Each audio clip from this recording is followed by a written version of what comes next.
दोस्तों, बिहार लोक सेवा आयोग का दो बहुत ही बड़ा नोटिफिकेशन आया है। सबसे पहला नोटिफिकेशन तो ये है कि जो डेट था आपका फॉर्म भरने का उसको बढ़ा दिया गया है। जी हाँ, फॉर्म भरने का डेट बढ़ा दिया गया है। यहाँ पर आप देख सकते हैं, ये 30/12 तक कर दिया गया है, बढ़ा करके। ठीक है, विस्तारित कर दिया गया है, यहाँ पर देखा जा सकता है।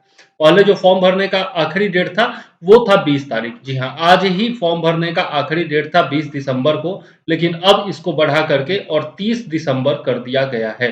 ठीक है, तो अब आप 30 दिसंबर तक फॉर्म भर सकते हैं। और इसका कारण क्या बताया गया है कि ऐच्छिक विषय में, मतलब जो ऑप्शनल सब्जेक्ट है उसमें स्केलिंग या नॉर्मलाइजेशन की समस्या के आलोक में, मतलब उसमें जो है स्केलिंग या फिर नॉर्मलाइजेशन किया जाएगा, और उसके चलते जो है इस परीक्षा का तिथि जो है फॉर्म भरने का वो बढ़ा दिया गया है। ठीक है, तो सबसे पहला ये बड़ा न्यूज था। दूसरा एक बड़ा न्यूज है जो कि बिग ब्रेकिंग न्यूज है, और बहुत बड़ा बदलाव किया गया है। जी हाँ, बहुत बड़ा बदलाव यहाँ पर देखने को मिलेगा आपको। तो पूरा वीडियो ध्यान से पढ़िए, ध्यान से देखिए, और मैं आपको बताऊंगा टोटल चीजें जो है, डिटेल्ड एनालिसिस करूंगा कि आखिर ये जो बड़ा बदलाव हुआ है उसमें क्या क्या दिया गया है। ठीक है, तो सबसे पहले तो ये देखिए कि जो आपका प्रारंभिक परीक्षा है, यानी कि जो पीटी परीक्षा है, उसमें गलत उत्तर के लिए नकारात्मक अंकन, निगेटिव मार्किंग जो है वो लागू किया गया है। ठीक है, लागू किया जाएगा। और इसके लिए जो है सर्वाधिक विद्यार्थियों से जो मंतव्य प्राप्त हुआ, जैसे मैंने आपको बताया था कि आयोग जो है सब लोगों से, आप लोगों ने फॉर्म भरते वक्त भी देखा होगा कि सब लोगों से उनकी राय मांगी गई थी। तो negative marking should be uniformly on all the 150 questions. In this case there will be 1 mark for correct answer and 1/4 for wrong answer के आलोक में उक्त प्रावधान लागू करने का निर्णय लिया गया है। मतलब सबसे ज्यादा लोगों ने चुना कि पूरे जो 150 क्वेश्चन है सब पर निगेटिव मार्किंग हो, और 1/4 निगेटिव मार्किंग हो, यानी कि 4 प्रश्न गलत हो तो 1 नंबर काटा जाए। ठीक है, और उसके फलस्वरूप यहां पर वही कर दिया गया है कि 1/4 जो है आपका निगेटिव अंक जो हैगा वो आपका दंड स्वरूप हटाया जाएगा। ठीक है, और यदि अभ्यर्थी द्वारा एक प्रश्न के लिए एक से अधिक उत्तर दिया जाता है तब भी आपका 0.25 नंबर जो है वो काट लिया जाएगा। ठीक है, कोई उत्तर अंकित नहीं करता है तो कोई भी दंड नहीं दिया जाएगा। मतलब कि यदि आपको क्वेश्चन नहीं आता है तो आप मत भरिए, लेकिन अगर भरते हैं और गलत होता है तब भी आपका 1/4 काटा जाएगा, और यदि एक से ज्यादा भर देते हैं तब भी आपका 1/4 यानी कि 0.25 नंबर काट लिया जाएगा। और ये याद रखिएगा, 4 प्रश्न अगर रॉन्ग होते हैं, गलत होते हैं, तो आपका 1 नंबर जो है वो काट लिया जाएगा। यही निगेटिव मार्किंग है। ठीक है, ये आप अच्छे से समझ गए होंगे। अब देखिए कि आपका वैकल्पिक विषय के स्केलिंग या नॉर्मलाइजेशन में समस्या होने वाली थी। इस कारण से आयोग ने क्या किया है कि अब पहले आपका 3 पेपर हुआ करता था, 4 पेपर, सामान्य हिंदी का हुआ करता था, पेपर 1 और पेपर 2 हुआ करता था, और वैकल्पिक विषय का पेपर जो हुआ करता था वो भी आपका 300 अंक का हुआ करता था, और डिस्क्रिप्टिव पेपर हुआ करता था। लेकिन अब बदलाव क्या किया गया है वो देखिए आप। इसमें बदलाव कर दिया गया है कि इसमें निबंध का पेपर भी ऐड कर दिया गया है। जी हाँ, एस्से का पेपर भी आपका ऐड कर दिया गया है, जो कि आपका 300 अंकों का होगा।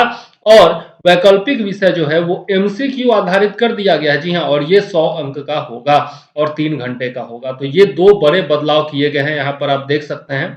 ठीक है, कि निबंध का पेपर यानी कि एस्से का पेपर ऐड कर दिया गया है, जैसा आपका यूपीएससी में होता है, यूपीपीएससी में होता है, ये सब में निबंध का पेपर होता है। तो अब बीपीएससी में भी निबंध का पेपर आपको देना पड़ेगा 300 अंकों का, 3 घंटे का ये पेपर होगा। और वैकल्पिक विषय जो ऑप्शनल सब्जेक्ट हुआ करता था उसको एमसीक्यू कर दिया गया है, मतलब मल्टीपल चॉइस क्वेश्चन कर दिया गया है। जिस तरीके से आप पीटी देते हैं उस तरीके से ही आपका 100 क्वेश्चन होगा या 50 क्वेश्चन होगा, ये तो कंफर्म नहीं किया गया है, लेकिन मल्टीपल चॉइस क्वेश्चन होंगे, बहुविकल्पीय क्वेश्चन होंगे, और वो 100 अंकों के होंगे। 3 घंटे का समय आपको दिया जाएगा। तो ये जो है आपका बहुत ही बड़ा बदलाव है 68 से।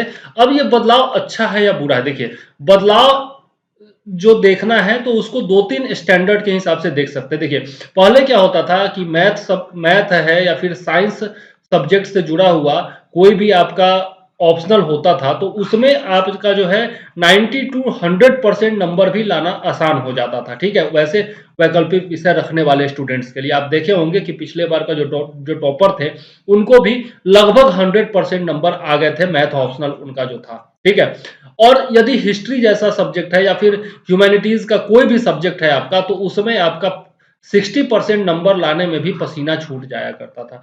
तो ये मानविकी सब्जेक्ट्स के लिए, ह्यूमैनिटीज के सब्जेक्ट वालों के लिए थोड़ा सा अनफेयर हुआ करता था। और अब चूंकि ये एमसीक्यू होगा तो आप मैथ का क्वेश्चन बनाइए या हिस्ट्री का क्वेश्चन बनाइए, एक नंबर ही मिलेगा।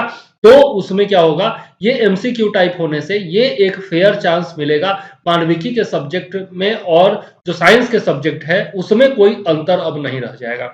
अब बात है कि जो लोग पहले से तैयारी करते आ रहे हैं ऑप्शनल सब्जेक्ट का और 40,000 45,000 रुपया दे करके, अभी जस्ट एक फोन आया था मुझे कि 45,000 रुपया दे करके हिस्ट्री ऑप्शनल उन्होंने पढ़ा है और अब ऑप्शनल का महत्व ही नहीं रह गया, तो ये बात हो जाती है। तो उन लोगों के लिए बहुत ज्यादा दिक्कत है, लेकिन जो फर्स्ट अटेम्प्ट दे रहे हैं उन लोगों के लिए अच्छा है।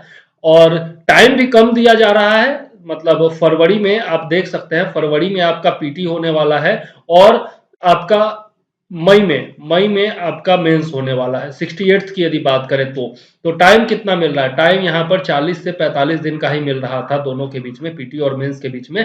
तो उसमें ऑप्शनल सब्जेक्ट का तैयारी करना बड़ा मुश्किल हो जाता। तो ठीक है, ये उन लोगों के लिए भी सही है जो फर्स्ट अटेम्प्ट दे रहे हैं, अभी से पता है तो वो अभी से उस हिसाब से अपना तैयारी कर सकते हैं। और एमसीक्यूज का तैयारी तो पीटी के लिए करते ही है, थोड़ा और डिटेल में पढ़ेंगे तो मेंस का भी हो जाएगा। अब उसके अकॉर्डिंग सिलेबस चेंज किया जाएगा या नहीं किया जाएगा, इसके बारे में कुछ कहा नहीं गया है कि सिलेबस जो है ऑप्शनल का वो वही रहेगा या फिर सिलेबस भी बदला जाएगा। तो ये चीजें पता नहीं है, लेकिन बाकी सब चीजें जो है मेरे हिसाब से बदलाव जो है वो उसका स्वागत किया जाना चाहिए, बदलाव सही है। लेकिन जो शिकायत मेरी है वो यही है कि इस बार भी 67th में भी पीटी और मेंस के बीच में जो गैप है वो मात्र 40 दिनों का दिया गया और साथ में पैटर्न में बदलाव कर दिया गया ऑप्शनल पेपर में।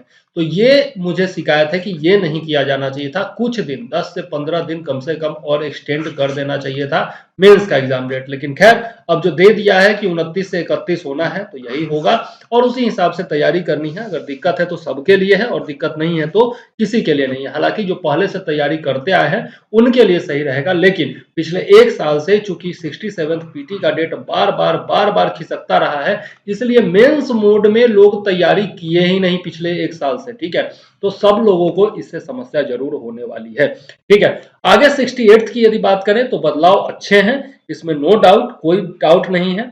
और सही है कि स्केलिंग और नॉर्मलाइजेशन में बहुत सारा प्रॉब्लम आ जाता, इसलिए उन्होंने क्या किया, ऑप्शनल को 100 अंकों का कर दिया, एमसीक्यू आधारित कर दिया। तो ये भी सही है, स्वागत योग्य है।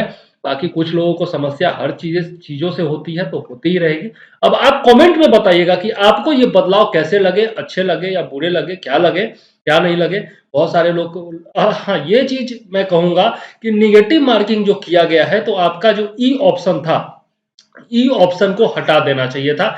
ई ऑप्शन हटा करके और उसके बाद निगेटिव मार्किंग लाया जाता तो ज्यादा अच्छा रहता। अभी जो 5 ऑप्शन दिए जा रहे हैं या फिर 5 के जगह पर 6 ऑप्शन दिए जा रहा है ई के माध्यम से, अगर ई हटा करके निगेटिव किया जाता तो बेहतर होता, बहुत ज्यादा अच्छा होता। ई के साथ निगेटिव मार्किंग करना मुझे समझ में नहीं आता है।